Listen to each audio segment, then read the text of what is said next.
Welcome back, and we have with us Feroz Aziz, Joint CEO, Anand Rathi Wealth, to talk to us about the latest regulations with regard to capital market intermediaries. Feroz, very good morning. Thanks for joining us bright and early on a Monday. Talk to us about what this means overall, in your opinion. What kind of an impact would it likely have?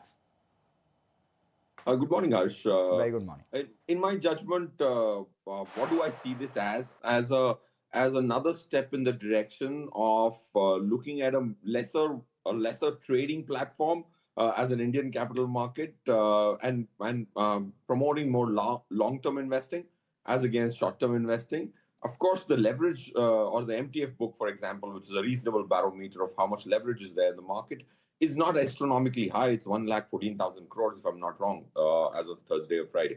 So 1,14,000 crores of MTF book, which is almost like 3-4% more than the mean of the last 1 year.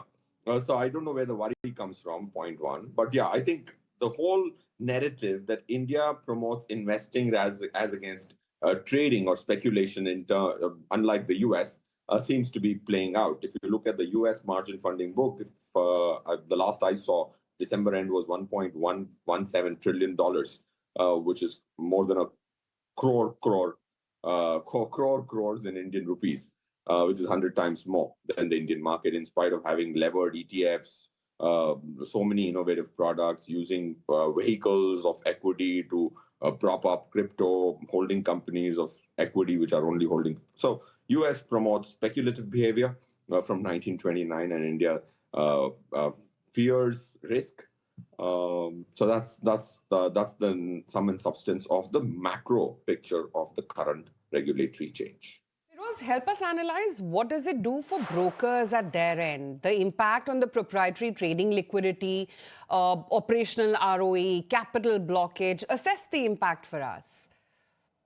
I think the whole bit that 100% collateral to bank guarantees will have an impact. Because if cost of funds go up, if you have to collateralize the bank guarantee by 100%, which now was 50% in the form of an FD and 50% in terms of the promoter guarantee or whatever other means. Now you're speaking about all 100% collateral, that definitely impacts liquidity. Will brokers want to raise more money as equity capital or tier 2 capital, perpetual bonds, whatever they're entitled to? Will that happen? The answer is yes. That's the high ticket item in my judgment. The second impact on profitability, my judgment, is the 25% of hard cash being left. So that's I think quite detrimental, because that impacts profitability. I'm not too worried about equity collateral haircut going to 60% as against 80-90 where it stands today, because that brings in even additional cushion. So I think there will be an impact to cost of funds, but will brokers be able to arrange for funds? The answer is yes, because is it profitable to lend to a retail guy on the MTF side 11, 12, 13%? It will still remain profitable. Will the margin marginally reduce? That's my informed guess, I would say. Feroz, how do you see this move for wealth managers? It seems that it also gives you an opportunity to come out with structured products, structured lending products actually for many of the clients now. See, I, as a wealth management outfit, don't do any structured lending. Any risk you have to take, in my judgment, is always supposed to be equity. This whole 100 basis points, 200 basis points by venturing into fancy debt will blow up some days, my belief. And structured credit to HNI. When banks don't lend is why somebody goes to NBFCs. If NBFCs don't lend, they go to HNIs directly. If HNIs don't lend is when they create a platform to sell to HNIs. So I don't believe that an HNI should use a platform to lend to private credit, because the debt is far complex to comprehend than equity. How do you see the fact that RBI seems to have increased the cap for IPO financing or FPO financing to nearly 1 crore now? So I personally think those will have smaller impacts, because these caps generally change the cost of borrowing rather than the intent of borrowing being motivated significantly. So of course, if banks have a larger cap, the cost of borrowing drops, by 100, 120 basis points, that would be the impact.